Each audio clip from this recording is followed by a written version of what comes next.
All right, I think we're going to get started. Thank you everyone for joining us.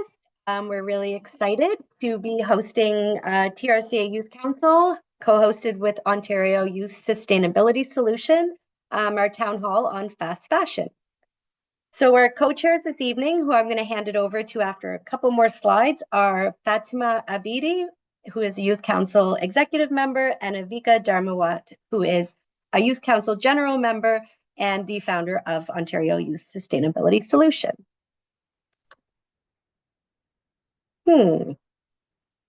Okay, there we go. There was a lag.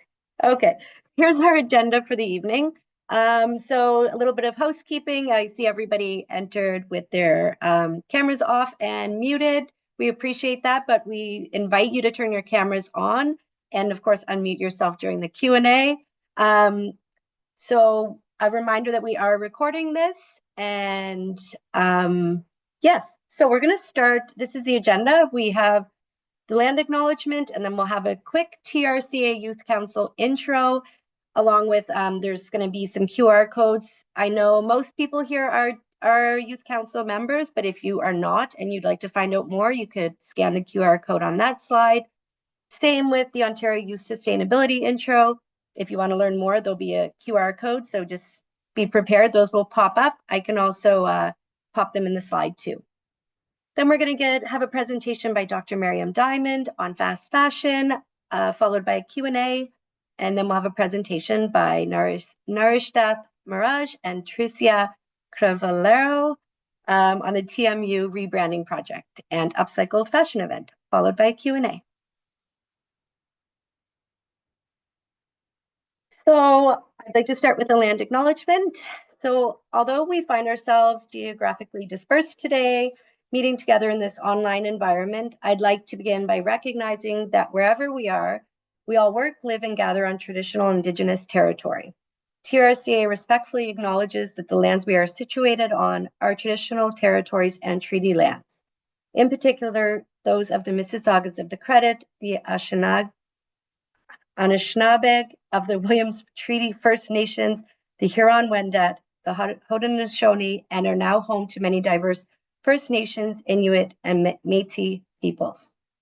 Through our work with land and water resources within the Greater Toronto Region, TRCA appreciates and respects the history and diversity of the land. We are grateful to have the opportunity to work and meet in this territory. We are also grateful for the continued work of many Indigenous peoples who are the original caretakers of this land, and humbly acknowledge our responsibility to respect Indigenous perspectives and elevate Indigenous voices. We invite you to acknowledge the territories and treaties in your local area and encourage you to explore the interactive map at native-land.ca. I'm now going to hand it over to Fatima Abidi to give us a little bit of info about TRCA Youth Council. Hello, thank you. Thank you everyone for joining today. Once again, my name is Fatima and I'm a part of the Youth Council, so I'd just like to give a quick summary. So the Youth Council is designed to give young people in Toronto a way to come together to identify issues and work towards them and be able to take real action. Council members set their own annual goals, which means there's a lot of flexibility in terms of what projects or initiatives they are working on, and they can continue on longer-term projects started by various and previous Youth Council executives and help move forward important TRCA work. New initiatives could include organizing youth events about the environment, giving input on TRCA programs, or working on awareness and advocacy, such as raising campaigns about specific issues. So there's a big range of opportunities that are open. Some of the opportunities that we've had in the past include different in-person educational events, such as a Turtle Fest, different retreats, town halls, such as this one, and more. Overall, it's a great way to get involved with the community and allow your voice to be amplified through different environmental initiatives. As many of you probably already know, the TRCA Youth Council general membership is open to youth to join, and we greatly encourage you to join if you haven't already. This means you'll get the Youth Council's newsletters, which include updates and announcements for upcoming events such as this one. You can scan the QR code on the slide and learn more or join the Youth Council, and I believe a link will also be added. And with that, I'd like to now pass it on to Avika to introduce our first guest speaker.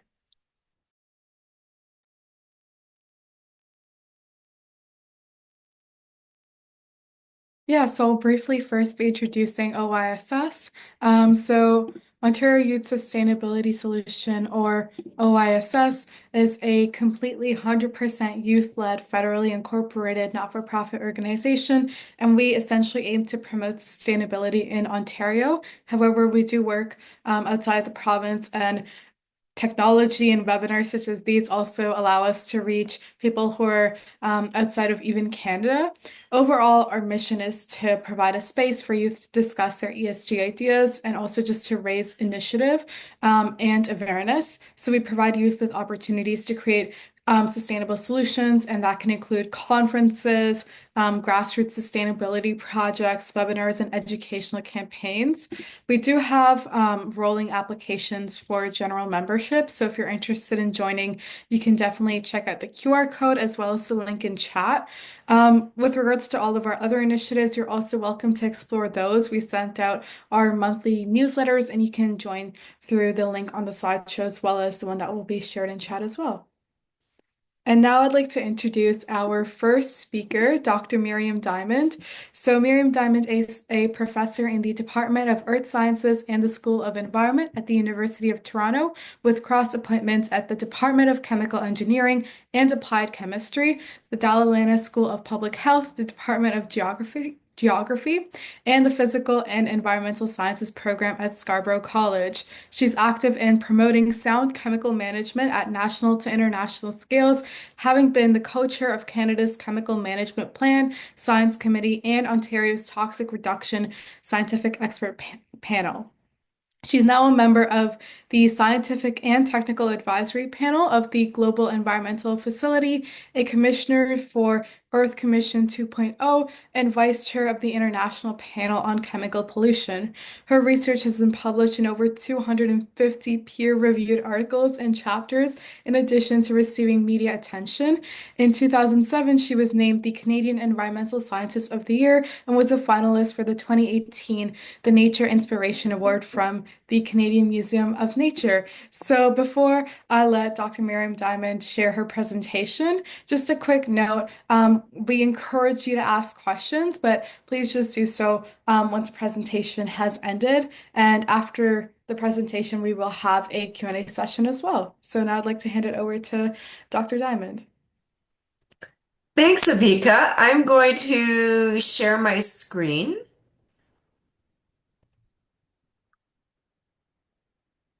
Did it work? Yes. Can you hear me okay? Yep. Perfect. Okay. The first thing I'd like to do is to thank you for the invitation.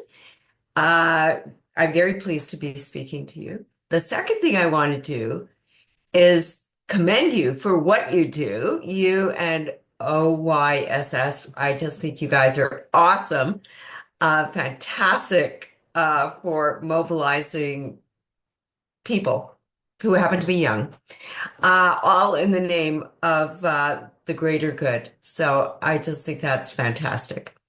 And today, more so, as we're holding an election that will have importance for us.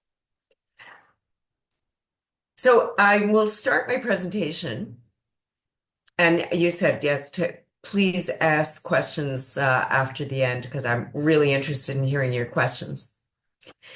So I'm going to start the presentation, and probably a whole bunch of you have heard it. I'm sorry we're not all in a room together, so we could be watching each other and see your eyes. Uh, you probably have heard lots of bad news, and that's probably why you're at this webinar right now. Because, you know, the bad news about climate change and about loss of biodiversity and pollution, that's sort of summed up in this figure that talks about planetary boundaries, which are limits within which we all need to live in order to sustain life as we know it. The short of it is, I mean, and the reason why we do this research and why we communicate it is because of the message. We need to change today in order to have a sound, healthy, and prosperous future tomorrow and for the next generations. As Indigenous culture tells us it's actually it's 7 generations down that we should be looking at. So the topic today is fashion. So the good news is that this is something that all of us can modify. And we're going to hear a presentation after mine from TMU about their cool fashion show that is a way that we can all become involved and help. So fashion right now is a small disaster because it's really contributing to environmental degradation in a big way. But this is something we can take action on. So that's the positive thing. And I want to end on that positive note. So what I'd like to do in the next few minutes is to set the stage, is to discuss what the issue is, how we take a life cycle approach and to understand how we should focus our efforts. I'm going to tell you a little bit about the CBC marketplace testing that we did, and then end on solutions, because solutions are really important. So let's go to setting the stage. So this is all the doom and gloom. And I'm sorry, I have to look over to my other screen to read this because I didn't memorize it. So the fashion industry is huge. $2.4 trillion for the industry on a global basis. Like it's a very large industry that employs 300 million people around the world. Think of 80 billion pieces of new clothing are manufactured and sold annually. So if we were all together, I would ask you, how many people live on this planet? And then you would probably go, I think it's 8 billion. So if there are 80 billion pieces of new clothing annually, that means 10 new pieces of clothing for every infant and person and old person globally. That's an astonishing and stupidly high number. So the clothing industry accounts for 2 to 10% of global carbon dioxide emissions annually. And that goes back to that slide on planetary boundaries of how we're exceeding the boundary of the greenhouse gas emissions that are pushing our world into a warmer, more unpredictable climate. The textile industry consumes 79 trillion liters of water every year, which is a huge amount of water. It's responsible for 20% of industrial water pollution globally, and that's mostly the textile processing and dyeing. Over 92 million tons of textile waste is produced every year.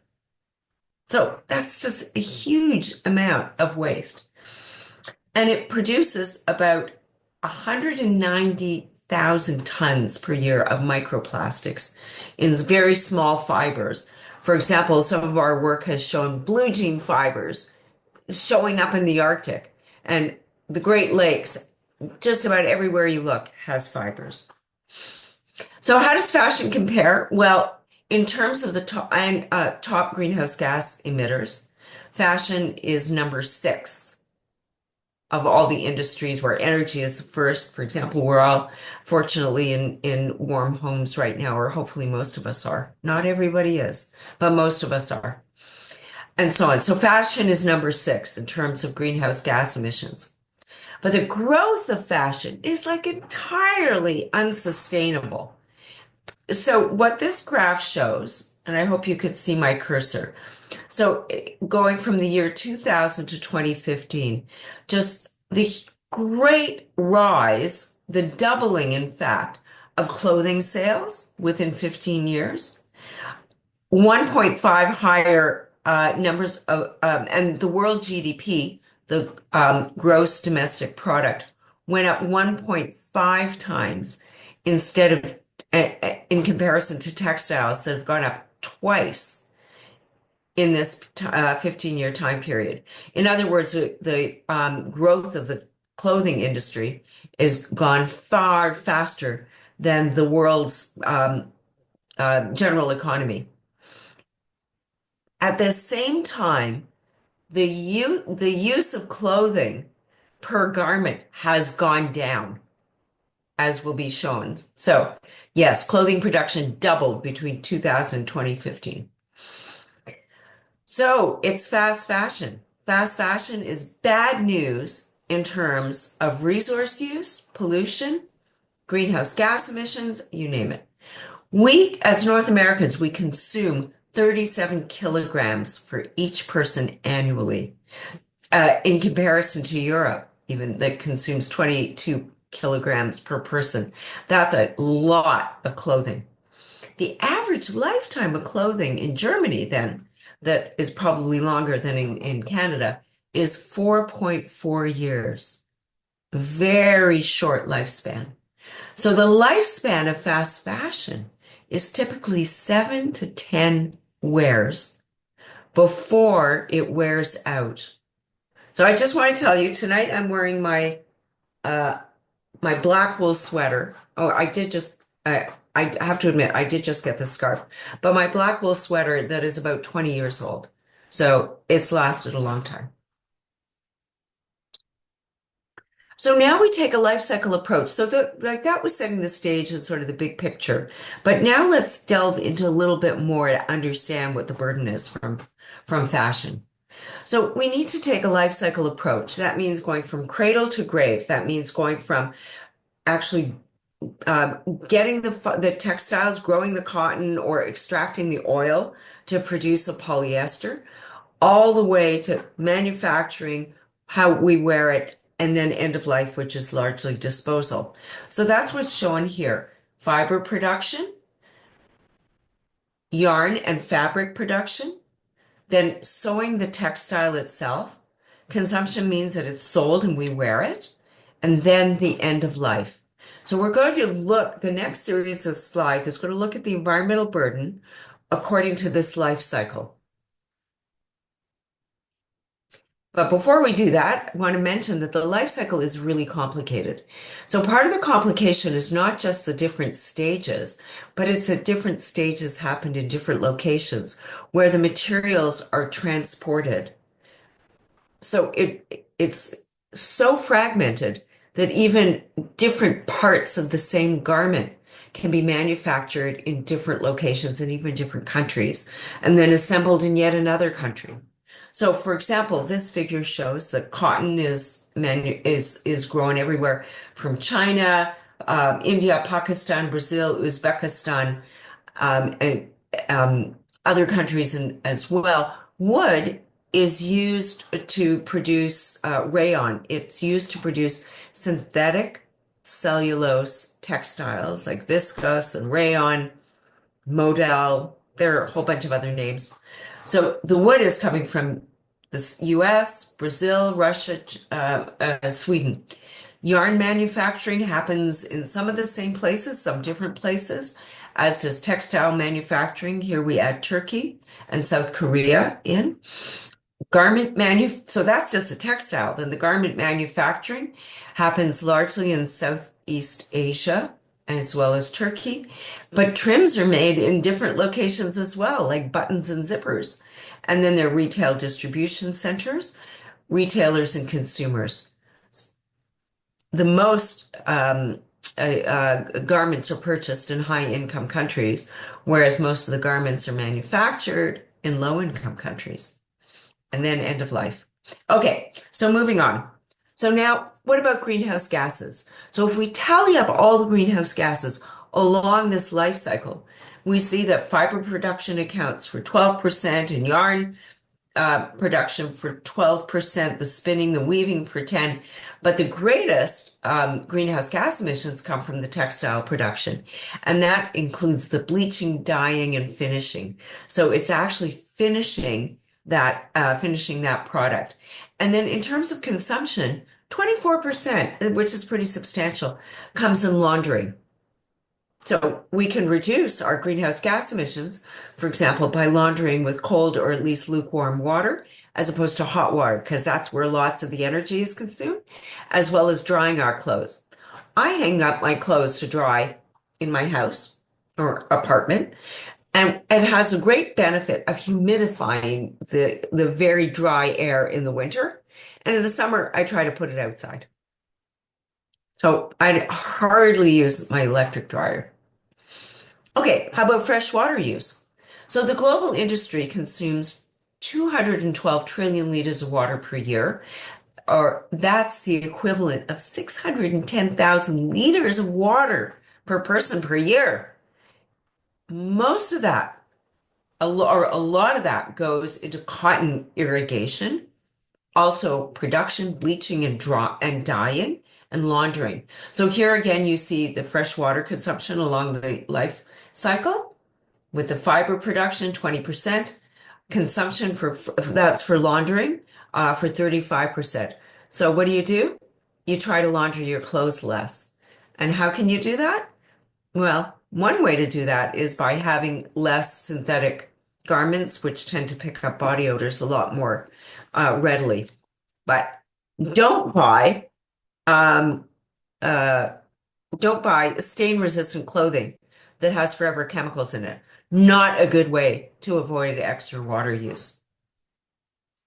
Land use, there's biodiversity loss from the land that's used to cultivate, for example, cotton or wood. So that accounts for the greatest amount of land use and loss of biodiversity along the life cycle. So cotton has a cultivation area, 1 hectare per ton, and uses 2.5% of global arable land.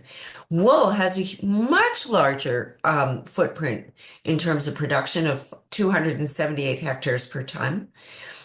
And then semi-synthetic, I don't have the amount of hectares per ton, but 140 trees were used to produce fibers in 2018.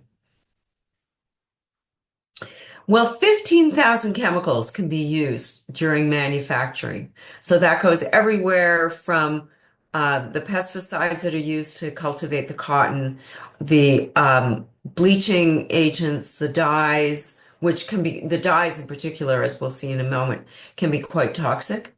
Detergents, flame retardants can be added.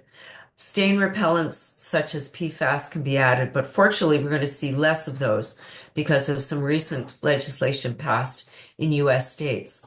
But then there's also all these other additives like textile softeners and chemicals that create the what's it called? See, it's late in the day, so that you don't have to iron your shirt. So those are particular chemicals that are added. Different dye carriers. They're just a whole host of chemicals that are used in production. So, for example, for bleaching, hydrogen peroxide is used. So hydrogen peroxide is a very powerful bleaching agent, as are hypochlorites. Hypochlorites are even worse because they're more persistent and they're considerably more toxic. The dyes, well, in old days, we used plant-based dyes and we saw sort of more dull colors, such as browns and dull greens. We didn't have the vibrant magentas, the vibrant colors that we have now. Those vibrant colors come from dyes that tend to be more toxic. Dyes did use minerals, for example, lead, and I'll get back to lead being used to produce red. Arsenic has been used to produce green. And then chemicals that are called combustion-produced chemicals, polyaromatic hydrocarbons, have been used to produce purples, amine-based dyes, which have been very toxic. Well, so we do have these new synthetic dyes, such as I just mentioned, coal tar-based aniline, which is a very potent toxicants. Azo dyes, which are a whole suite of different dyes that are also quite persistent in the environment. So this is a picture of the Jian River in Luoyang in northern China's Henan province that turned red from dyes that were being dumped into the city's stormwater pipe network. Bad. Well, we've talked about environmental risks, but there are many important social risks that we must include in the life cycle of a textile. So that includes harming human health and human rights. There are many abuses of human health and human rights, especially in growing the cotton, producing the yarn, and then producing the garments, sewing the different garments. 90% of production of textiles occur in low and middle income countries, notably in Southeast Asia. 75, so the industry employs 75 million factory workers. 2% of clothing workers make a living wage. 2%. That means the 98% do not make a living wage. Just think about it. 98% of the people creating what we wear right now are not making a decent living wage. 75% of workers are women in their reproductive years. So the reason why that's important is because in your reproductive years, you're more sensitive, or actually not you, but the offspring, if you get pregnant, is much more sensitive to toxicity. So factory workers are exposed to a whole range of chemicals. As we talked about the bleaching agents, remember those 15,000 different chemicals. So factory workers, and there's not a lot of work done on this because it's hard to get into the factories to document the adverse effects. But where studies have been done, there are respiratory illnesses that often comes in from breathing so many fibers, higher cancer rates, overuse industries, repetitive strain industries, and in some cases, death. For example, in 2013, there was the Rana Plaza factory that collapsed and killed 1,134 Bangladeshi workers. But that wasn't the only incident to happen to kill workers. Workers are constantly dying from the employment in this industry. So in terms of social risk, when we look across the life cycle, we see that the social risk, for example, the risk of industry is highest with fiber production, but there's also large social risks and risks of working excessive time. And that continues with the yarn and the fabric production, textile production and assembly. And finally, sorry, I have to take a drink. So we're moving along the life cycle, right? So coming to the end of life, and this is something that is so minimally discussed, is what happens at the end of the life, because especially fast fashion, right? We're talking about how short the lifespan is of each garment. Remember, it was 7 to 10 wears, and then it wears out and starts falling apart. Crazy. Less than 0.5% of post-consumer textiles are recycled. In other words, 99.5% of textiles are not recycled. Do we expect that to change? No, not a lot. It's expensive and difficult to actually recycle textiles and turn them into a yarn that could be used again, that could be woven and respun and made into another garment. It's expensive. The cost of virgin materials is too low. You need a whole collection system. It's unlikely. There are new advances in this area, but don't expect it to happen anytime soon, if at all. So 85% of annual textile production is dumped. It's just dumped. The stuff that isn't dumped immediately, 4 million tons are shipped globally annually. So 15 million used garments, for example, enter Accra, Ghana annually. This is a picture of the market in Accra, Ghana. And I'm going to come back to this point, but actually, why don't I just talk about it now for a minute? There are a lot. No, I'll come back to it. I just have to remember. Okay, So now we're going to just briefly what we did with the CBC marketplace. So CBC came to us and said, listen, we want to do a story about toxic chemicals in fashion. And really, amazingly, there's hardly any testing done of your clothing. So just think about that in a minute. There's hardly any testing done of the safety of your clothing, of the chemicals in your clothing. So I want to show you this picture because this little red purse, you see the little red purse right here? So it exceeded the lead guidelines. So this is a kid's purse where a kid can easily use it. I don't know if you remember how, like if you have a younger family member or whether you remember yourself putting stuff in your mouth. So you could easily be chewing on this and get a whack of lead. So lead is a terrible toxin. There is no good redeeming factor about lead. So that's really disturbing. This pleather trench coat has lots of PFAS in it. So both these chemicals can be transferred to the kids. So, yeah, so as I mentioned, clothing can be a source of exposure to us. The chemicals can cross our skin directly. In other words, I'm wearing something, and if the dye isn't well fixed, it can go right across my skin and be taken up into my bloodstream. And that it certainly is a concern, for example, with some forever chemicals.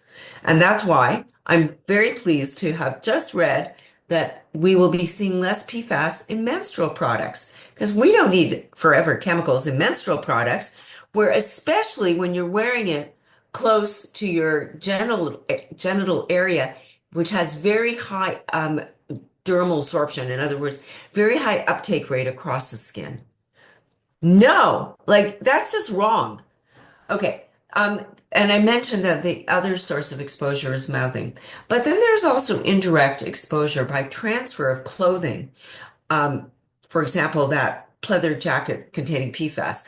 The PFAS breaks down and it goes into then the rest of your clothing in your wardrobe, like if you're hanging it in the closet or putting it in the drawer. So what we did is we analyzed 38 fast fashion garments for kids and women. We looked at the orthophthalate plasticizers. The reason why we did that is because they're endocrine disruptors. These chemicals are known to interfere with the male reproductive system and also to some extent with the female reproductive system. And in fact, some of our own research showed that it can increase the risk and the incidence of childhood asthma.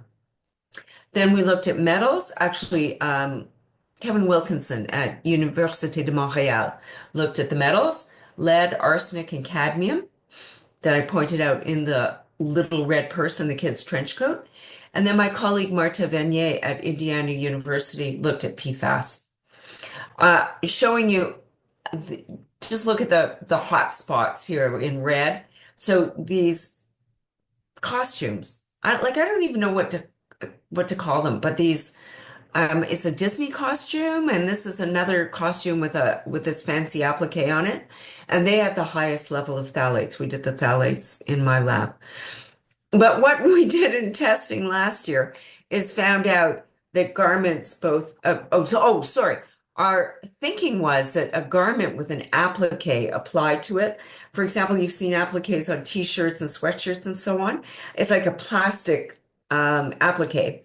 And we were thinking that the phthalates are mostly used there. We know that phthalates are used in those appliques. But what we found out is that the phthalates are used pretty well in all garments, not just those that have appliques. Okay, so that's what we did for the CBC marketplace testing. So now I'm going to finish off with solutions because that's really what's most important, and start with the big picture and then what you can do. So we think of solutions and it's like really easy to talk about a problem and it's really hard to fix a problem, especially when a problem is so complicated and involves multiple countries and workers and it's complex. So the solution needs to be technologically feasible. For example, I mentioned that recycling is not technologically feasible on any at any scale right now. It needs to be economically feasible. Again, recycling, nada. Politically feasible, like it has to be politically palatable. It has to be, so some solutions have to be implemented through governance. So an example here would be, as I mentioned, the states of California, Maine, Minnesota, and Washington have passed legislation to minimize the use of forever chemicals or PFAS in clothing, in all clothing.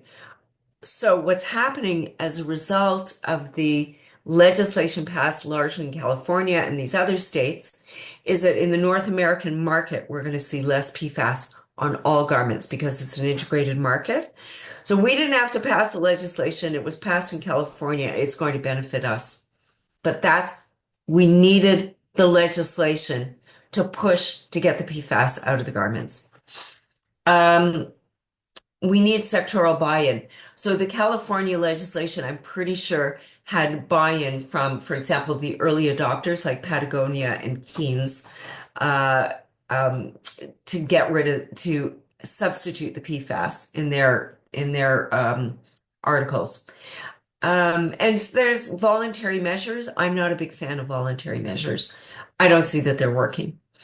Then there are trade policies, and goodness knows we are hearing enough about that in Canada right now, and consumer choice. So it takes all of these different pieces to have an effect. So the solutions need, in other words, all hands on deck. We need legislation. For example, we just learned about the California legislation. Unfortunately, we have minimal legislation in Canada.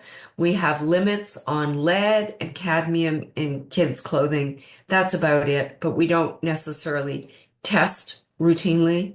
And we couldn't. I mean, it's an impossible task.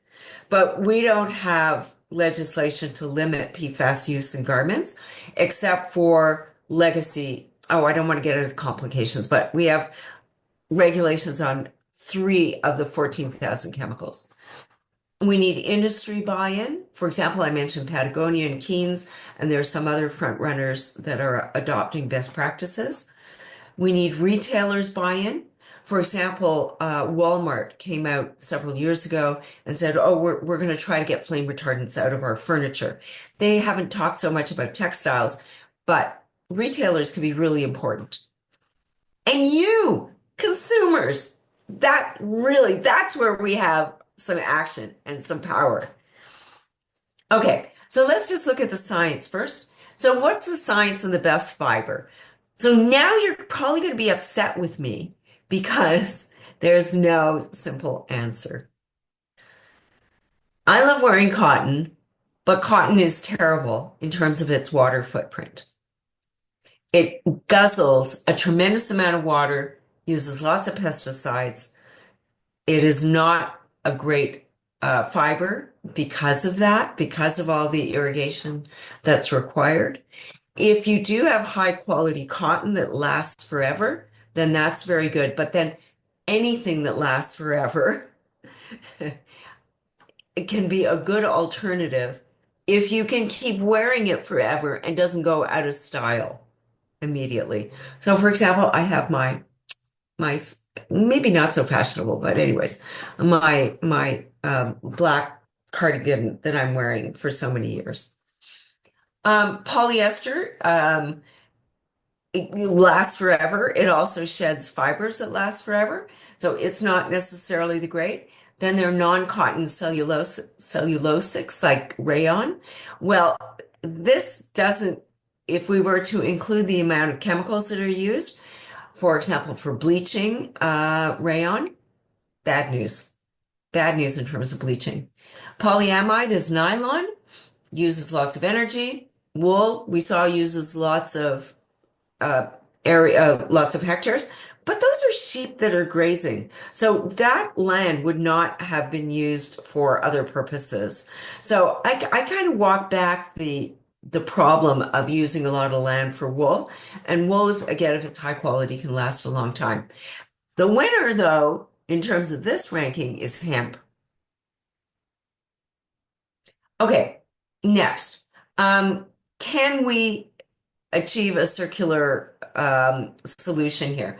So right now we have a linear life cycle, which goes, we produce, we use, dispose. So in a circular system, what we would do is do a lot of recycling. But as I mentioned, we can't recycle, like it's just not happening, recycling. But what we can do is we can repurpose, repair, and reuse. But guess what? We can't do that with fast fashion because the fibers are such lousy quality that they cannot be reused, cannot be repaired. So that's why fast fashion is just like totally bad news. Okay, implementing solutions. So there are several, I'm going to go over these quickly to make sure we have time for questions and answers.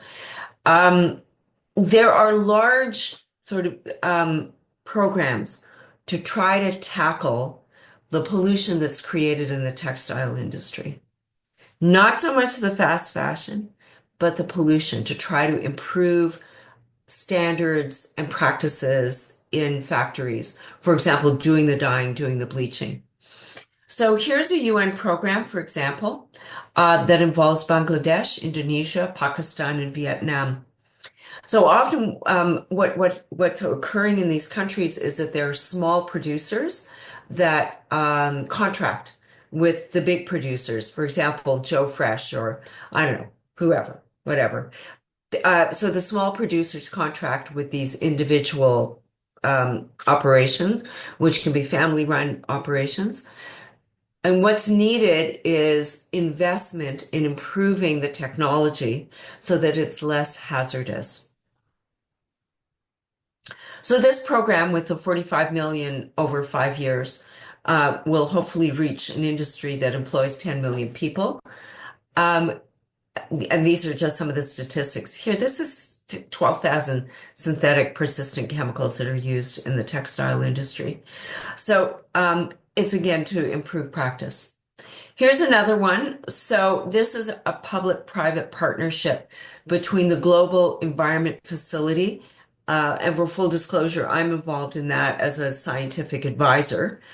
For example, I look at how sound the programs are. So it involves money from donor countries. Canada, for example, is a donor country, with funds put in from the private sector. In this case, it's the Fashion Pact, which involves over 60 signatories from over 200 brands, including the leading brands that constitute 1/3 of the global fashion industry. It's a new initiative to stem biodiversity loss across the supply chain. So this is, for example, the private sector, the Fashion Pact, which was actually started by President Emmanuel Macron when he was the president. I think it was either G7 or G21, probably G21, to tackle climate change, restore biodiversity, protect the oceans. I don't know. I'm not clear.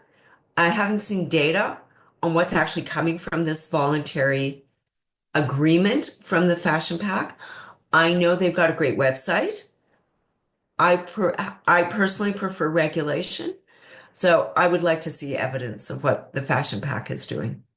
It is raising awareness, but now this is the complicated end of life issue. Okay, so what we've gone is several solutions. The previous slides were on production, focusing on production, how to improve the environmental performance of during the production phases of textiles. Now we're going to go to end of life. So remember all those crazy stats on how much goes to garbage?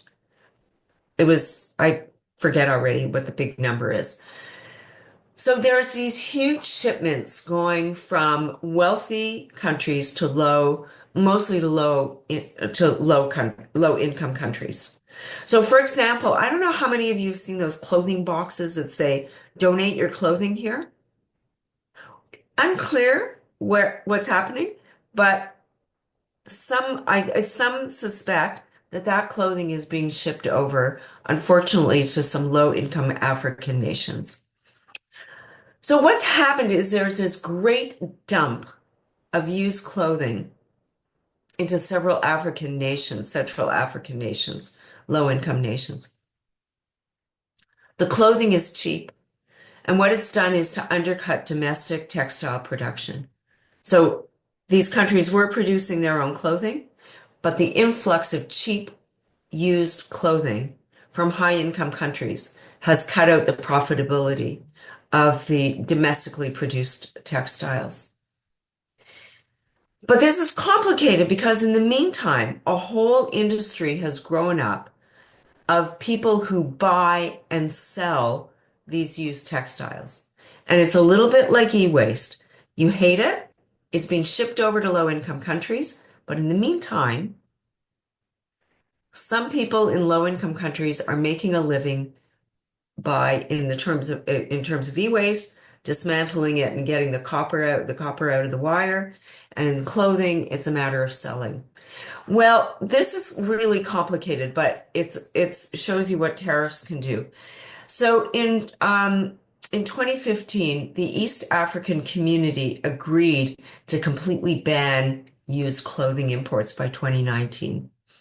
151 million is imported in terms of used clothing and shoes.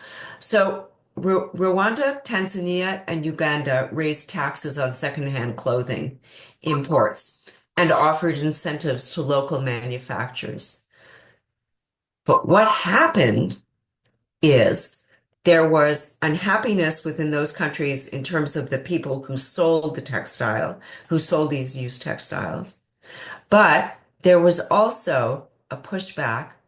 The U.S. lobby group filed a petition to the U.S. trade representative and said, let's just review the trade relationship, just as what's happening between the U.S. and Canada and other countries right now. As a result, these countries walked back the legislation and are now accepting all this used clothing.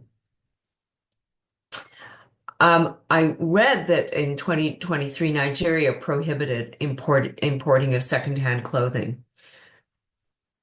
But the writing on the wall is that the US producers of clothing wanted a cheap and fast way to get the used clothing out of the country. So here's what we need to do in closing. We need you. We need everybody. We need everybody to stop buying fast fashion. So what we need to do is prevent, reduce, reuse, recycle, and recover, but start with prevention. So what we mean by prevention is to stop buying fast fashion. You buy fewer clothes that are durable and you wear them for longer. Just like we used to do in the old days. It can be very fashionable to wear old, durable clothing. And all you have to do is add a new scarf to your 20-year-old sweater. So we need you to do this. We need you to push back from influencers who are not there seeing the harm that's being done to people producing the cheap clothing, who are not there to see the junk that's being disposed of in low-income countries. We need you to provide solutions. Okay, I'm done. I think I'll stop sharing now. That presentation was amazing. I think like there's so many discussions that we have, and yet every single time I learned something new, and I think the same probably can go for everyone. And I'm sure everyone has a lot of questions because that covered so many aspects. So, with that being said, if you'd like to verbally discuss your questions, you can feel free to raise your hand, turn your camera on, and unmute and share it. If you're not comfortable with turning your camera on, you can also just share it verbally, or you can share them in chat, as well. So, yeah, does anyone have any questions to start us off? If not, Jessica, are there any questions in the chat at the moment? Have I persuaded any of you to stop buying fast fashion? That's what I want to know. Yeah, like raise your hand maybe if I'm virtually raising my hand. Yay! Good. Okay. We've got success tonight. Yes. That's awesome. I have a question. Um, Yes, please. so I was curious. You had mentioned, thank you very much for the presentation. That was a lot of information, and I have so much follow-up I'm going to do. I feel like I'm going to be researching fast fashion for the next couple weeks now. So my question is, you mentioned legislation on lead is in Canada. So how is it then that consumers are getting a red purse with lead in it for their children? So there are two ways we're getting it. First, we don't have enough testing, and like it would be impossible to test everything. The second way, but this is even more clever, anything you order online coming in from overseas is not tested and it's a loophole for Canadian legislation. So if you have a bricks and mortar store, you go into a store, right? So they have to comply with Canadian legislation, but not when you order directly from an overseas supplier. So it's up to us as the consumer. We're not. Totally. And I'm really glad you asked that because I'm a big supporter of bricks and mortar stores where you actually go in and we employ somebody like in the GTA who's actually working in the store. Um, it helps our economy and it helps with compliance. Thank you. And so many of these fast fashion companies are online.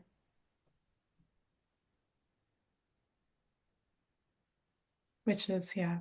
I also have a question. I know we've had this discussion before, but a lot of youth, I think even today, are moving towards like thrift stores. What are your thoughts on that? I think it's a great idea. I think it's really cool. Especially when I see fashions that I used to wear in the 1970s. I like thrift stores. All I have to do is go to my closet, though. It's like a thrift store. Do you know what? Do you know? So I have to tell you, like I'm almost 70, right? And I still have some sweaters from my mom. No, that my mom wore is what I mean. And that's Amazing. amazing. Yeah. What I shouldn't tell you is that some of them are polyester. Like, they last forever. hmm So do you think that, for example, buying from not necessarily fast fashion companies, but there's like such a range, right? There's companies that are completely fast fashion, then there's like organizations that are completely green, very sustainable, but then there's also companies in the middle. What are your thoughts on like those companies in the middle that are like still polyester, but not necessarily producing that quantity? Well, unfortunately, I think some of the companies in the middle may still contract with but I don't know. Again, it's all very opaque because we don't know who's contracting with whom. What I can tell you is that I try to buy durable clothing. I don't buy that much. I try to buy from Canadian fashion designers. But what I can tell you is that the fibers themselves have become much cheaper. So, an example of how fibers have become cheaper. Have you ever worn anything and it starts to pill as you're wearing it? Or after just a few times that you wear something? So what the pilling is, like those little bumbles on the surface, and then it looks terrible, and then you go, oh my God, I can't wear this anymore.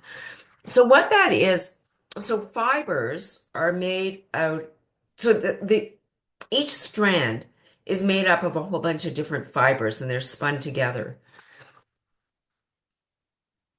The cheaper fibers are made up of short fibers within that one long strand. And as as those constituent fibers become shorter, they come out more easily.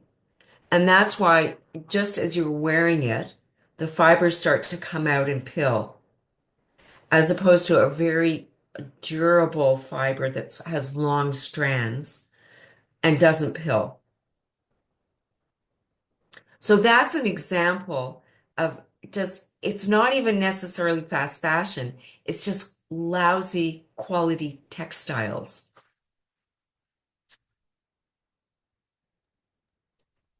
We have a couple of questions in the chat. The first one is from Rohani, and I think this might be answered in our next presentation. So I will read it, and then you can let me know if you have an answer for this. It says, if someone wanted to have a career in fashion designing, how could they do it without having such a big impact on the environment?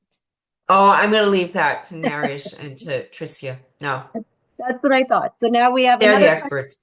another question. We have, is there a website or an online resource that researches and ranks the sustainability of different clothing brands? No, I'm actually not aware of that, which is really a drag. So there are websites, for example, the Environmental Working Group has a website, what I want to buy a product and I want to make sure it doesn't have a forever chemical in it. But I'm not aware of a ranking in terms of the textile producers. What is the website that you just mentioned to find out if it's Environmental Working Group, the acronym is EWG. okay? But that's not for, I don't think that's for clothing. So that it is Oh, for PFAS if you don't want to if you want to avoid forever chemicals, for example, in your garments. But we did testing on school uniforms. Half had these forever chemicals, half didn't, and we had no way of knowing. I mean, sorry, if you buy something that says stain repellent, it's going to have a higher probability, but you don't necessarily know because they're not labeled. I see there are a few more questions in the chat. Oh, good.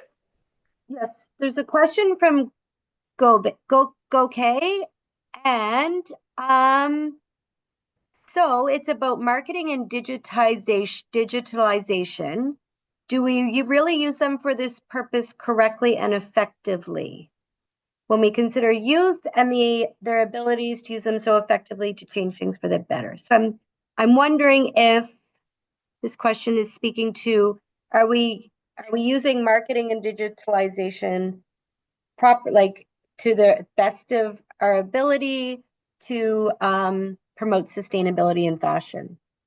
Well, I think we could do a lot better job. I think that environmental sustainability is not high up in terms of marketing, um, but different colors and baggy pants versus narrow leg pants and that kind of stuff is. So I think we got a long way to go.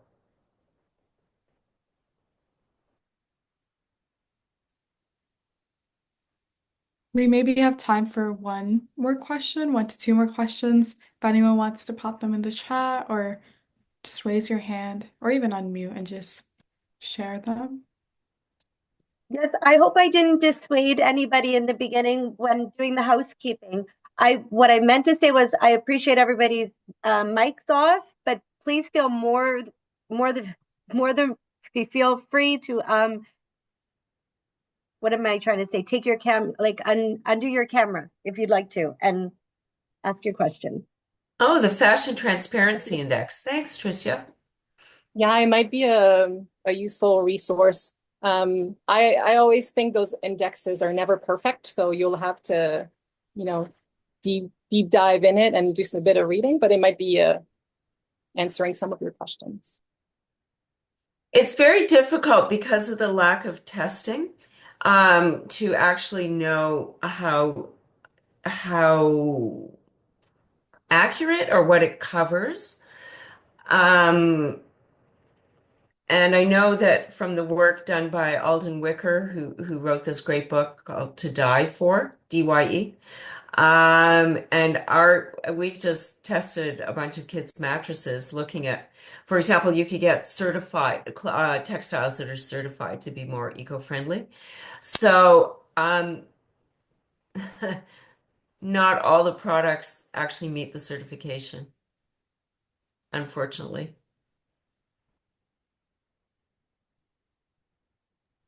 Any other questions?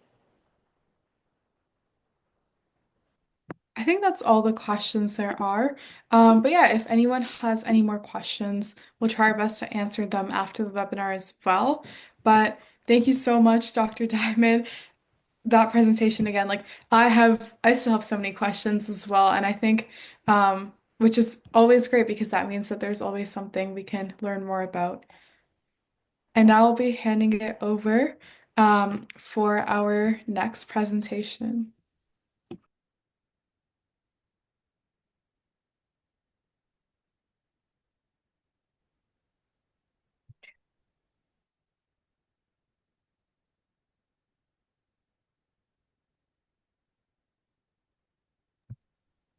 Thank you. And thank you, Dr. Diamond, again for the wonderful presentation. So now I'm going to be introducing Narishdath Maraj and Tricia Crivellaro. And so I'll start off with Narish.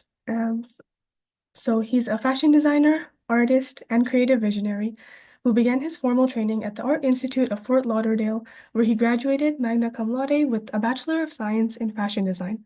His career soon took him around the world, designing costumes and set pieces for Club Med resorts in Florida, Turks and Caicos Islands, Turkey, China, and abroad the world's largest sailboat, the MSV Club Med 2. Now based in Toronto, Narishdath is the founder of Narishdath Maraj Design Inc. and the creative director of Polo Designs. His dedication to sustainable fashion and visual arts is evident in his specialization in post-consumer fashion and textile waste management. Through innovative upcycling and repurposing, he transforms discarded materials into high-value fashion and art, working towards a zero-waste future. He also holds a Bachelor of Design in Fashion Communications from Toronto Metropolitan University, and in 2022, he led the Branded Materials Transition Project, successfully diverting over 12,000 kilograms of Ryerson branded materials from landfills. He also designed the opening piece of the TMU Upcycled Gear Fashion Collection, which will be highlighted in this presentation. And for our next guest speaker as well, I'd like to introduce Tricia. Tricia is an artist/designer/researcher specializing in experimental garment making. She holds a master's degree in fashion studies from Toronto Metropolitan University. Tricia is a lecturer in fashion design and sustainability at TMU, as well as a research assistant for the Data Materialization Studio at OCAD University. Her artistic practice explores the intersections between fashion, technology, and sustainability through practice-led methodology.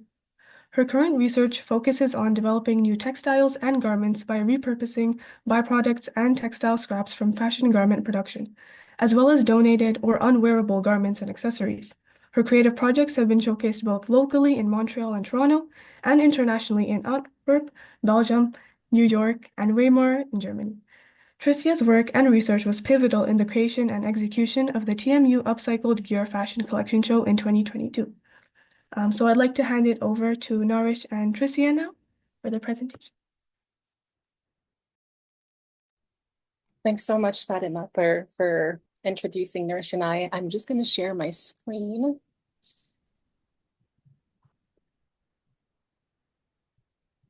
I hope that's okay. Yeah, that's perfect, Tricia. Thank you so much. Okay, so well, it's an honor to follow the presentation of Dr. Miriam. It's been really insightful to get to know more about your research. So yeah, today Narish and I will be presenting the Branded Material Transition Project, as well as discussing the Upcycled Gear Fashion Show. So we're going to introduce each other, and then we'll explain the story behind the BMTP project. We'll deep dive into the fashion show and a few information about it, and then we'll show you lots of inspiring photos about the process behind the fashion show. And then we thought we would end with some behind the scenes tips and tricks, because we heard that some of you might be preparing an upcycle fashion show. So we thought you might need some guidance in a way. And then we'll end with the Q&A. So Narich, if you want to go ahead. Yeah, thank you everyone for having us here today, and thank you, Dr. Diamond, for setting the stage with all of that incredible information. So I am a fashion designer. I've been working in the realm of post-consumer textile waste management and textile waste reduction for many years. My first collection, which is on screen right now, was designed back in 2010, so 15 years ago, and presented in 2011. And this was an upcycled collection using saris and old textiles from my mother, my grandmother, my sister, and creating a Victorian collection inspired by Victorian India. 15 years ago, repurposing and upcycling was not a very, hot topic. It wasn't a key buzzword in the industry, and I actually had to fight my professors at university to give me the opportunity to use used fabrics in my collection. Traditionally, collections would have always been made out of virgin fabrics, and the process of making a collection was selecting your fabric choices and cutting everything up from a raw bolt of fabric. And asking to do an upcycled collection was completely out of the realm of what our professors would have allowed. Thankfully, I won that battle, and I was able to produce my first upcycled collection. Since then, I've been working predominantly in using used material and using used garments in the creation of the work that I do in fashion and in visual arts.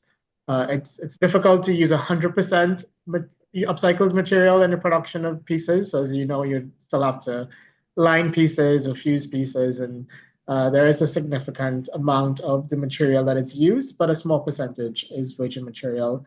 Currently, I am working on an art installation for Sunnybrook Hospital, and we are using a lot of the hospital waste coming out of that hospital in Sunnybrook to produce this art piece.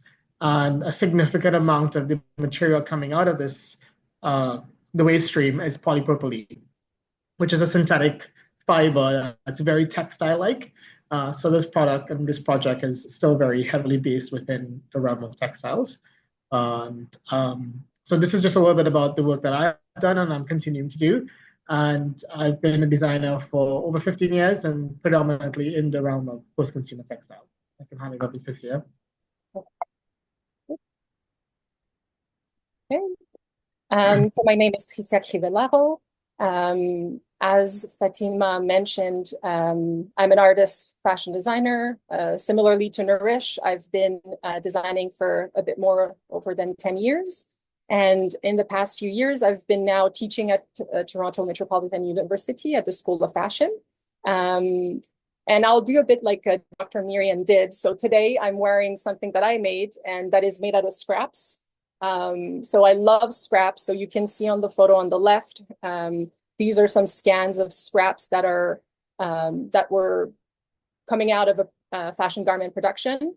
So I have a lot of fashion friends in the industry. So I've been keeping all their scraps and making artistic garments with them. So yeah, I've been doing multiple projects, but essentially these days teaching and upcycling scraps. So we'll get started. I'll let Narish introduce the branded material transition project. Thank you. So the fashion show that happened in 2022 was because of the name change that happened at Ryerson University. And a lot of you are familiar with that. And we're now Toronto Metropolitan University. I wouldn't get into the nitty-gritty of it, but essentially there was some contention around the name Egerton Ryerson and his harmful contributions towards the university's legacy and its founding, using his name as the founding member of the university here. And that was petitioned to be changed by our standing force task force. And in 2022, this was done, and we were officially renamed Toronto Metropolitan University. This was a great, triumph for our community. However, it also led to some problems within finding solutions for all the items that carry the university's name on it. Just so you can go to the next chapter. So Rice and Rams, which is our athletics team, also changed its name to the TMU Bold. And this was where the first question started coming up about, what do we do with all the old uniforms coming out of our hockey team, our basketball team, and these are all predominantly post-consumer fashion waste at the end of the day. These were Adidas and Nike produced garments, and the university had held on to all of the uniforms from the last probably 30 years. And we were sitting on about 1,000 kilograms of Rice and Rams uniforms from all of the varsity teams and all of the intramural teams. And because of the research, like Dr. Miriam Diamond does here at TMU, we're very aware and conscious of sending these things directly to landfill.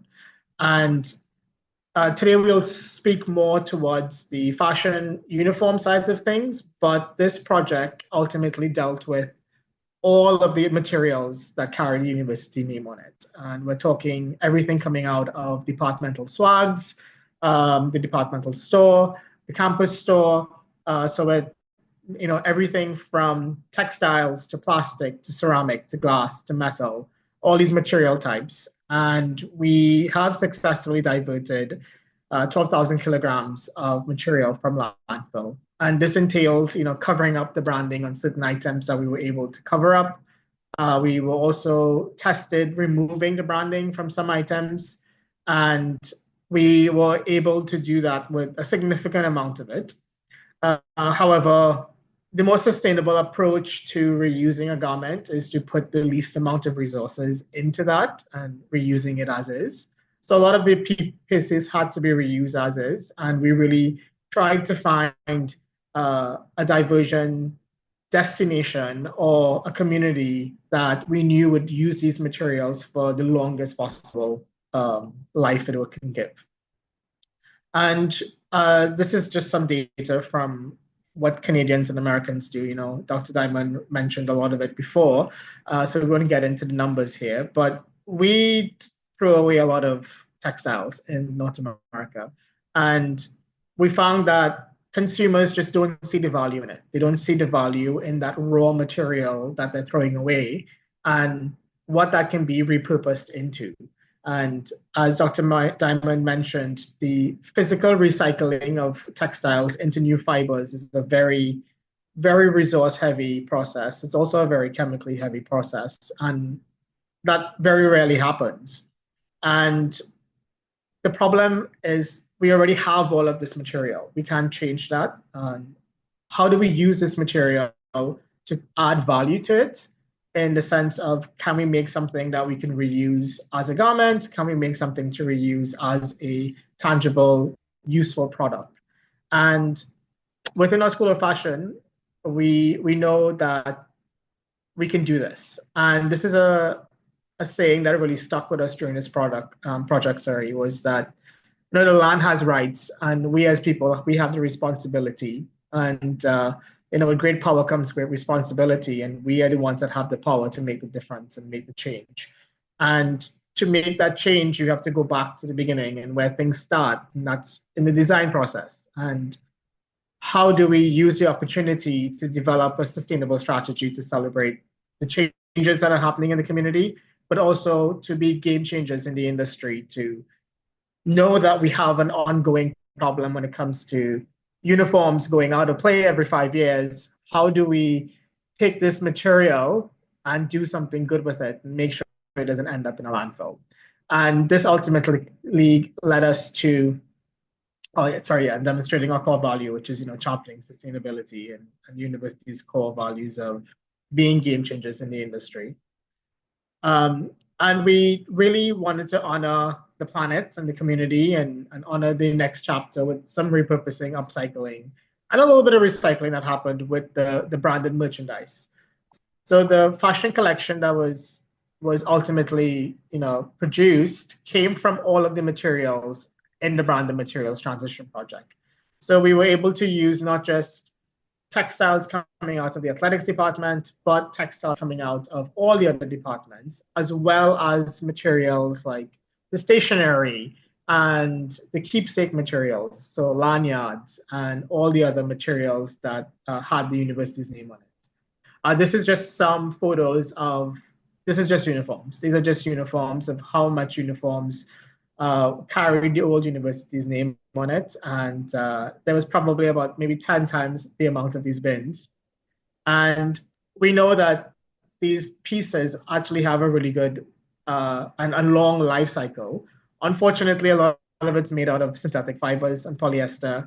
And that means that it's not going anywhere anytime soon. It's going to be around for a long time. And a lot of these material still had a lot of value, and cutting it up and finding a way of repurposing these garments was a first step. So we had to sort this. There was a crucial stage of sorting the garments, finding things that was not stained, things that can be reused as is, was one of the first materials that we looked at. So could we reuse a sleeve as it was, or a neckline as it is? So that sorting process happened with faculty, staff, and volunteers here at the university, predominantly with our fashion students and within the fashion department.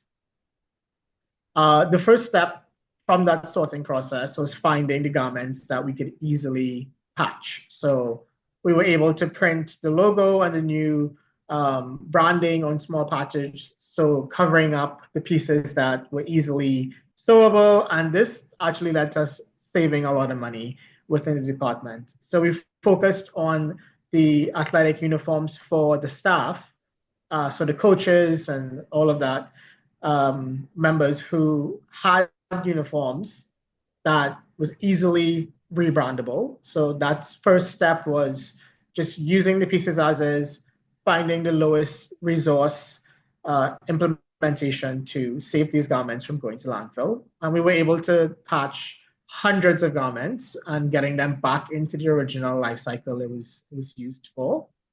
And this was a great outcome for us. We definitely saved a lot of money, and people were allowed to keep, their favorite hoodie and keep their favorite piece of the uniform and just put a new logo on it, and then it was right back into the original stream. So this is where this project sort of started, and the bigger picture that we want to focus on today, and the fun aspect of this presentation, would be the Upcycled Gear fashion collection and the fashion show that followed. And I'll have Tricia take on from here. Perfect. So as Narish explained, before getting to the fun part, which is the fashion show, it took months to get through all those boxes. It was quite fun to discover all the products, but yeah, lots of work surrounding the sorting process. So just a bit of information around the fashion show. So for the fashion show, we actually reached out to 19 alumni fashion designers, so previous students from TMU School of Fashion. They ended up designing 24 upcycled fashion outfits. So some of them designed 2 outfits, some of them just did 1. And one of the coolest portion of the fashion show was that the models were actually athletes. So student athletes from the TMU Bold teams. And it was so fun because they weren't the typical fashion models, right? So they brought a lot of energy and fun vibes to the fashion show. Again, we needed help, right? To achieve such a huge, impactful project. We then collaborated with the Creative School, the Department of Athletics and Recreation, and the Office of Sustainability, which are organization within TMU. So over 140 staff, faculty, students, alumni, and volunteers helped us. We decided that the fashion show would also be a way to celebrate the 10th anniversary of the Athletic Center here at TMU. So it was also a great way to promote the fashion show. And we wanted to honor and celebrate the transition from the Rams to the TMU Bold. So here are a few photos of the final fashion looks. One thing that I also think that is really fun and innovative was the fact that we included sports equipment as part of the styling of the fashion show. So each model was actually carrying the sports equipment that they were using in their own daily sports practice. So it really brought like a uniqueness, and the identities of the models really kind of came out of the fashion show process. Another really important aspect for us was to give back to the TMU community. So all the funds that we raised through ticket sales as well as through an auction went directly to the TMU Bold Equity and Inclusion Award. So we raised over $1,200 that was given back to that TMU Bold Award. So we're super proud of that. To engage even on a wider spectrum with the community, we worked in collaboration with participants from the Stitch Lab, which is a sewing hub downtown Toronto. And they helped us create upcycled accessories, bags, scrunchies, hats, and jewelry. And you can see on the photo on the bottom right, they also had their own pop-up at the fashion show, and all the proceeds from that pop-up went back to their own community and programming.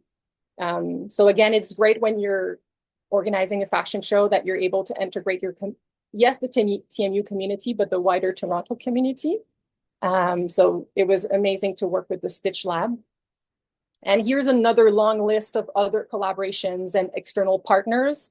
Again, building this, we needed a lot of help. So a total of over 100 different individuals and collaborations and partners helped us putting together this fashion show.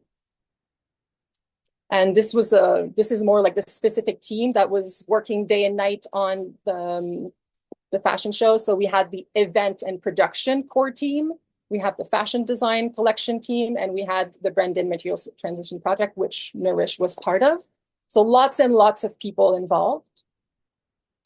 And we were also really lucky because we had access to a temporary exhibition space, which is the Fashion Zone, also located on the TMU campus. So right after the fashion show, we were able to display all the looks and accessories. So over the course of a few days, people came in, and it was amazing because it gave us a space to discuss upcycling and to foster meaningful discussions. So that was also a lovely extension of the fashion show. And now let's get into my favorite part, which is the creative process. So as I said, we asked 19 fashion designers to upcycle the various ryerson gear and branded stuff. So first, what we did is that we send them mood boards. You can only imagine that working with 19 different designers could potentially get a bit chaotic because they all have their own designer egos and they all have their own personalities. So again, we didn't want to restrict their artistic visions, but we wanted to ensure that there was going to be a consistent story and a strong story to our fashion show. So I made those mood boards, and I think I probably made too much, but I think I made like 15 different mood boards. So with inspiring images and strong, inspiring words that look back at the sports aspect, which was the main concept, if I can say. So again, we also brought up quotes from historical related sports events, because it was important for us to address the history behind sports. Another aspect that we wanted designers to consider is that, again, they weren't going to dress typical models. They were going to dress athletes. So we wanted them to think about different bodies, muscular bodies, tall athletes, short athletes. So again, I love the quote from Bill Bowerman, which says, if you have a body, you are an athlete. So again, we sent them mood boards, we sent them color palettes, and then they came on campus to select the garments they wanted to upcycle. Again, we showed you photos already. We had a bunch of boxes. And now I'm going to show you the work of only a few of the 19 designers. We won't have time to get into all of them. But the work of Roy Luo was one that was really inspiring to me. So you can see on the left, he upcycled knitted beanies. And in this short video, you see how he unraveled them and respun the yarns into those yarn bundles. And Roy actually has a weaving loom at home. So he mounted his weaving loom and then decided to weave his own fabric. So again, Dr. Miriam spoke a bit about this earlier.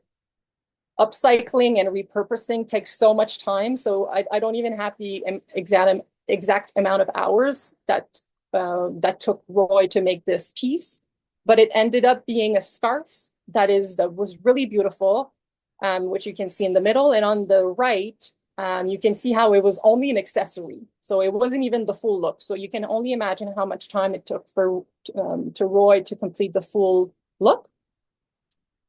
Here's another, so here's the work of an artist duo called Average Babies. So even though we sent designers mood boards, some of them made their own. So they wanted to, again, personalize the sports theme. I like how they included gloves on the bottom right. So lots of inspiring process. And similarly to Roy, they unraveled hockey socks, made their own yarn balls. And then on the right, you can see how they knitted small little knitted squares, which they all then stitched together. So they made a sleeveless top, which we can see on the left, which is unbelievable in my opinion. And on the right, you can see that this upcycled knitted vest was worn on top. So they made a three-piece look. So again, an astonishing amount of work in that look. I'll let Narish jump in so that he can talk about his process. Thank you. Yeah, I was quite honored to dress the president of the university who opened the show. And I know that some of the links were shared in the chat. So there's a YouTube link there of the entire show, and you can be able to see the whole fashion show after this presentation. Because the president's, one of his official regalia is a convocation robe that he wears during graduation ceremonies. And I wanted to recreate that look for him. So what I did was I measured his convocation robe that he wears at graduation, and I recreated it exactly as is, but using upcycled materials. I used a lot of hockey t-shirts and table runners that we were using at banquets for the athletic teams, sports awards. I used a lot of lanyards, felted pennants. Used a lot of strings from our gift bags. So there's a lot of fringe that I created, and it was like individually spraying the strings out of gift bags and the entire base of that. I also wanted to pay homage to Toronto and where the university sits, and homage to the fact that we were called Toronto Metropolitan University. So incorporating the metropolitan aspect of the university, of the city, into the piece. And when we think metropolitan, we think, of an incredible skyline. So I used materials and recreated the Toronto skyline on the back of the robe. And those strings that hang there, when the piece moves, a lot of light goes through those pieces, so it actually looks like Lake Ontario reflecting, like the buildings reflecting on Lake Ontario. So I really wanted to bring some movement to the piece and some, optical illusions. And what I did was really use pieces as is. I really tried to use, so you can see the neckline of a hockey t-shirt was actually going to be used as is for the opening of a sleeve, and really find pieces that can be used as is. And you can think about it as, how much least amount of work I can do to create the most impactful outcome. And upcycling really gives you that opportunity to reuse things as is within your piece. I would say, though, that this piece did take about 75 hours to create. So there's a lot of work that went into it. But that's the beauty of upcycling. That's the beauty of taking something that already exists and finding ways of reusing it and putting your own taste and flavor into it, but keeping some aspects of the original piece in there was really important. So hopefully you're able to take a look at the fashion show and that video so you can see this in motion and see it moving. It's a piece that I'm really proud of. I actually do have it with me hanging in the other room. I should have brought it in. But yeah, I hope you guys really enjoy that. And I had a great time working on this piece too.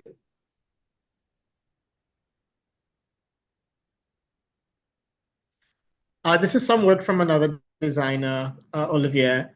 Um, the beauty of upcycling is that, and with the fact that they had access to so much material, that the excessiveness of creation, you wouldn't limit it to that. There's always, being cautious of how much material you use in a piece and how much virgin material you use in creating something. But the beauty in upcycling and using things that would have been waste is that you can go big, you can go big and create pieces that like this, as these monstrous pieces that you can really express your creativity and use as much as you want to tell a story. And definitely Olivia took this challenge on and created pieces. There's a lot of fraying and straying of pieces. There's a lot of using scraps, creating quilted pieces and creating those big structures by sewing, pockets of spaces to stuff within that. There's a lot of work that went into this garment, and seeing it in real life was just extraordinary. This is one of my favorite pieces from this collection. So if there's any fashion enthusiasts in the room, and the typical showcase of a fashion usually has a wedding dress or all white piece that either closes the show or is incorporated as a real big aspect to the show. We have a department within the university that is hotel services, and they really work within the realm of tourism. And these were shirts coming out of a hospitality department. So they were typical white button-down shirts that Kenta took and really went through many iterations of draping and playing around with the way these things draped on the model and how they moved, using sleeves to create the sleeves, create skirt, create belts. There was a lot of aspects that went into this that really stems from the ability to experiment. And that's also the beauty of upcycling, is that when you have access to material, you can really experiment. They went beyond just garment construction, and there was a lot of accessories that graced the runway. And again, they were able to experiment with coming up with covers for the shoes or creating handbags, headpieces. A lot of jewelry accessories were also created. So you can see some of that here, which we incorporated in the styling of these looks during the fashion show. And yeah, I'll hand it back over to Tricia. Yeah, so I wanted to address the fact that even though we created and 19 designers created lots of looks, TMU was left with an astonishing amount of stuff. I like to call it stuff. So again, since I've been teaching at TMU, I've tried to encourage students to further use the old Ryerson branded gear. So I wanted to show you just 2 examples of recent work from students at TMU. So there's this really inspiring work from a student, Piper. So she used denim caps that used to have the Rams logo on them. And you can see that she deconstructed the caps as they were initially. So their own divided pieces, belts, and then even the labels on the side. And then I'm just going to open the video. What she did is that she played with the denim fragments. So she draped the various pieces directly onto a dress form with pins. And then we can see in the video that she is hand stitching all the different seams. So again, another project that showcases lots of work and lots of, astonishing amount of time to finalize this process. And this is the final result. So her work was really funky, I love how the caps, not sure what's the term for this actually in English, but the front of the caps, the one that is really kind of stiff, was used to create bold shoulders and those kind of strong looking kind of crop top. So her design was really inspiring to me. There's also the work of Ashwini, which I've been captivated by ever since she started to work around that. So on the upper left corner and on the upper right corner, you can see those objects that are lanyards. So again, those kind of necklaces with a clip at the end that are made out of a synthetic material. And in my opinion, they're pretty ugly. No designers wanted to use them. And we have hundreds and hundreds of them. And what was interesting with Ashwini's work is that she completely unraveled the material. So you can see how it came from a lanyard to being back to fibers. And she respun her own yarns. And then with that yarn, you can see at the bottom, she made 2 knitted samples. So again, this work even takes even more time than upcycling and sewing in a way, because you have to deconstruct the object entirely. So again, making yarns takes so much time. So at this stage, there's only 2 swatches developed, but Ashwini and I are working on a workshop right now, which will be held in the coming weeks. So there's still a lot of work around the branded material transition project. And it's important for us to further continue this and not just throw away whatever's left. So I'm just cautious of time. I feel like I've been timing but I'll just go through quickly the final portion, which looks at the behind the scenes of a fashion show. So obviously, we were so lucky to be able to have access to the athletic center court. It was crazy that, you know, the main theme was surrounding sports, and we were able to for the event to take place in that environment. So this was amazing.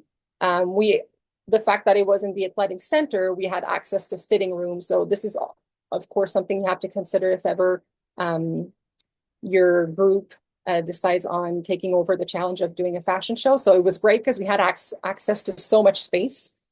Another component that we haven't mentioned yet is that we also worked in collaboration with the School of Performance Dance program at TMU. And students basically choreographed series of dance numbers. So there were a few performances during the fashion show, so which they're included in the YouTube video. So hopefully you can take a look at this.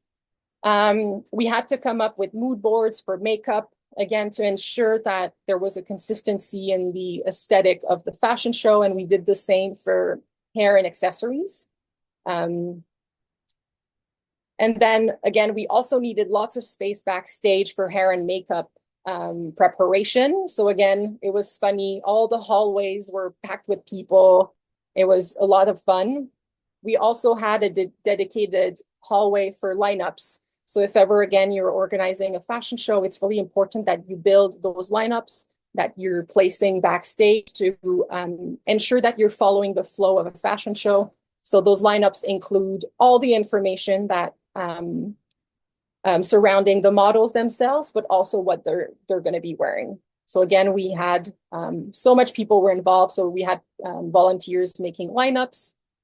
And again, promotion was huge. We wanted to have people coming to the exhibition, the fashion show. So we made an Instagram account. And again, we had like carousels posts to ensure a lot of images could be flipped through. We provided lots of information on the designers because we wanted their work to be at the forefront. So again, I also included, obviously we don't have time for that, but I hope you take the time to go see our fashion show on YouTube. And let me just swap. So thank you so much. I guess we'll take questions and answers now. I haven't looked at the chat. Maybe I'll stop sharing first. Let's do that. Yes, thank you again for your wonderful presentation. I'm really inspired by how creative it is and like how much effort went into it. So thank you for sharing that. And yeah, just like the last presentation, we'll have the floor open to questions, and feel free to type them in the chat as well.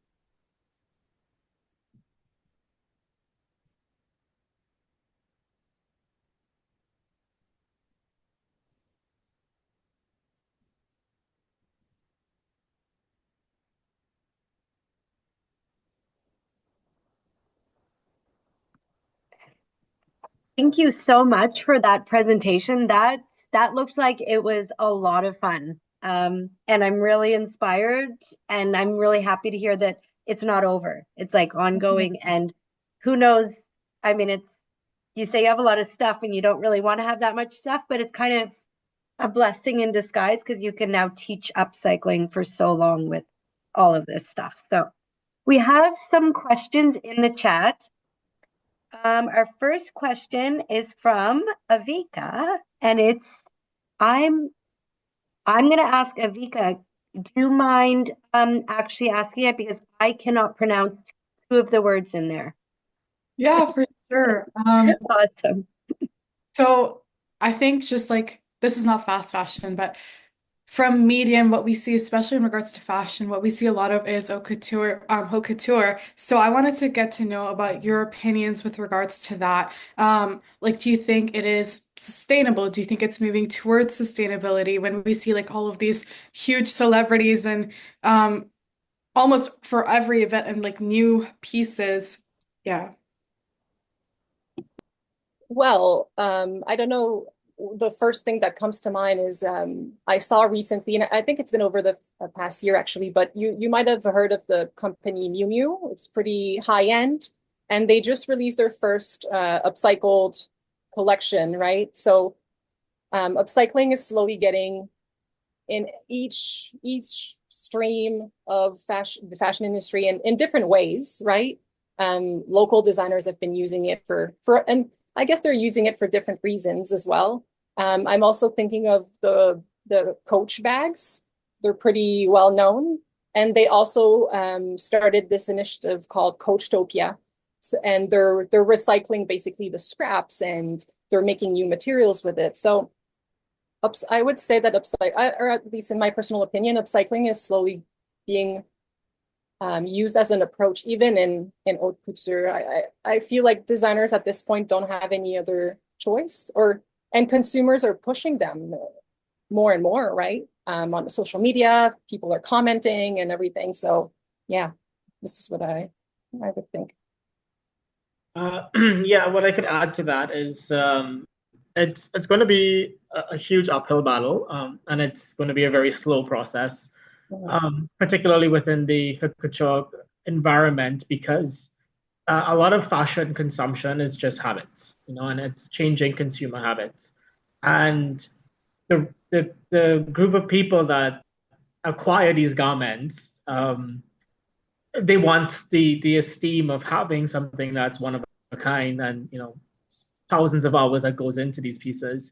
And yes, they're stunning. They're absolutely beautiful. I had the pleasure of touring Christian Dior's collection earlier this year, and seeing some of these pieces in real life and seeing the craftsmanship. There's so much respect that from a designer that you see in this work. But within the realm of haute couture, and understanding that it is the height of slow fashion. I mean, that is the great aspect of it, is that these pieces are built to last, and these pieces are built to stand the test of time. And not everyone can afford that. But as Tricia mentioned, within these groups of companies, they are pushing for more sustainable practices when it comes to the supply chain. And that's really where the issue is these legacy brands have these ongoing contracts, and in a lot of cases, it's generational contracts with suppliers who have been making these trims for them or their fabrics, and it's really pushing the change within the supply chain and pushing the change within the manufacturing of the raw materials that can make haute couture more sustainable.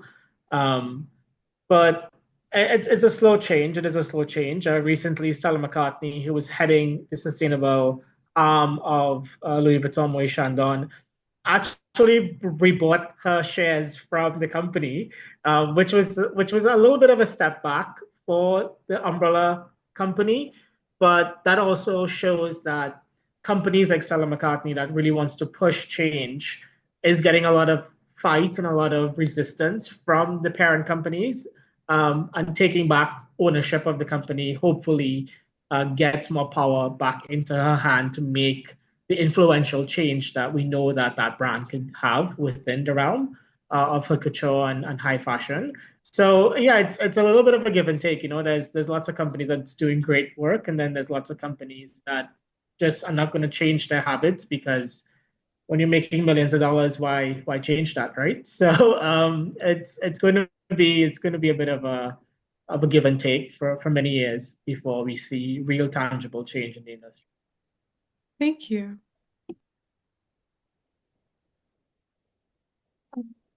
Thank you for that. We do have a couple more questions in the chat, but I just wanted to open the floor. If anyone wanted to unmute and ask their questions as well, please feel free to.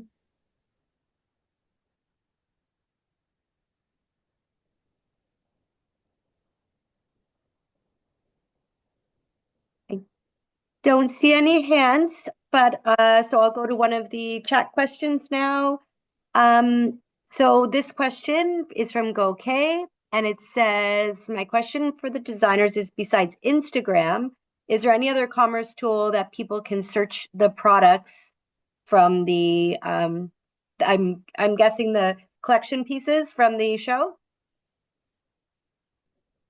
We used to have a website because, again, directly after the fashion show, all the items were put to auction. But Narish, do you know if it's still on? I don't think so. No, so the fashion show on the website was a live auction. So during the show, you can bid on the pieces, and then it was open for about 5 or 6 days after the show. There are items that still remain within the university's collection. And there is some talk of reopening access to the collection to purchase pieces. But as of right now, all the pieces that have been sold is already in the client's hand. And the pieces that we still have within the universities, either within our archived collection, I don't know how many pieces are still for sale, but as of right now, it's not accessible online to see these pieces and what access them to purchase. But this is great. They're great that there's interest in it. So this is a nice incentive for us to revisit putting the pieces that we still have up for sale. Yeah. I just added the Instagram account if ever you want to, because it's true that there's no resource to look at the garments, but at least the Instagram account still is active, and you can see lots of photos on there. Thank you. We do have a follow-up question too, again from GoK. Thank you for your questions. Do designers have enough or any, I don't know, software 3D modeling programs that can view upcycling more easily to make it? I know that there's 3D Clo. I don't know if GoK has heard of that program. 3D Clo is being used in the industry a lot because you can, again, I don't know to what extent you guys know pattern drafting, but in this software, you can pattern draft. And then you just click on a button and your patterns are being put on an avatar. And then you can make your avatar walk, and you can even decide on the type of fabric. So you can basically visualize the garment prior to producing it or making it. So it's called 3D Clo. That's one that I'm aware of. Don't know if this answered the question. Narish, do you know of any other? 3D Clo would have been the one I would have mentioned as well. But within the term and the realm of upcycling, a 3D Clo typically just uses patterns. So if you understand the way a garment is constructed, there's multiple pieces that go into it. And within the realm of upcycling, you typically try to use the material that you have, so a shirt per se, and take those patterns and try to lay it on that and cut that out. So it's where you're harvesting those patterns from. So you would have to understand the ability of what you can harvest from a piece and what material coming out of a shirt can be used as a pattern piece. So 3D modeling is definitely possible, but I don't think you can, take a 3D rendered T-shirt and say, hey, can we take this T-shirt? Can you make a skirt out of it? I'm not sure technology is there just yet, But 3D Clo is a great way of understanding the way patterns work and how it's going to look. And um, yeah, I think that's the only one that I know of within the industry. At least the fashion industry is very heavily using that software. And if you're interested in becoming a designer, definitely the one software you need to learn, as well as the Adobe suite, like Photoshop and Illustrator. But 3D Clo would be the one that you need to take a look at. Thank you. And Ngoke says thank you. And so we don't have much time left. I did want to, so I know, Narish, you actually work with everyday people, like the people on this call, to actually look at their existing wardrobes and see what can be, like, what are the best pieces to, keep moving Upcycled. forward. Yeah. I'll let you talk more about that if you wanted No, to. Yeah. so a lot of the work that I do is one-on-one work, and it's customer client-based work. And I'd like to tell people, really take a look at your wardrobe and see the pieces that you haven't touched in a year or 2 years, or pieces that you just like so much, but like, you're never going to wear it again, or it might be falling apart because it's fast fashion. But don't just throw it away. I think most of the people on this call and a lot of people have a creative lens when it comes to what they want to wear or have some design ideas. And I like to think that I have the ability to bridge that, so I like people coming to me with the design ideas, not just pieces and say, hey, can you make something, but also be a part of the design process. And what I've found is that a lot of people within that initial conversation of the pieces that they bring to me, they know what they want, and then they sort of work around the possibility of the garment. And with my expertise, I can see, hey, we can use this piece of the garment, we could use this piece, we can use this, and then that conversation usually rolls into a design process with the client. So yeah, and like most recently, I always tell a story of a client of mine. Her father recently passed away, and he was a white collar worker. He had lots of button-down shirts. They were able to donate some of it, but the family was left with like scores of shirts, and they wanted to take that and do something with it for the family. And what we did was we cut that up and we made blankets for all of the kids, all of his children. So they were able to extend the memory of their father with all of these shirts that he had, and now they all can have a piece of it and use it every day, not as a shirt, because ironically all of his children were his daughters, and they had no real use for extra large men's shirts. But we were able to repurpose that, not into something that's fashion, but into a household item that they now can take a nap in.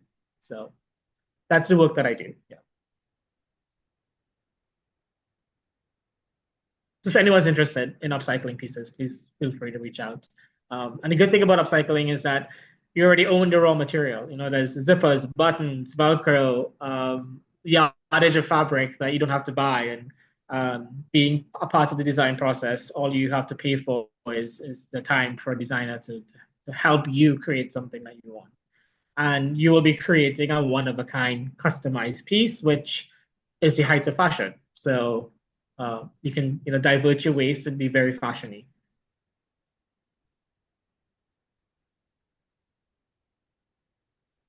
I just wanted to do one last call for any questions, if anyone has.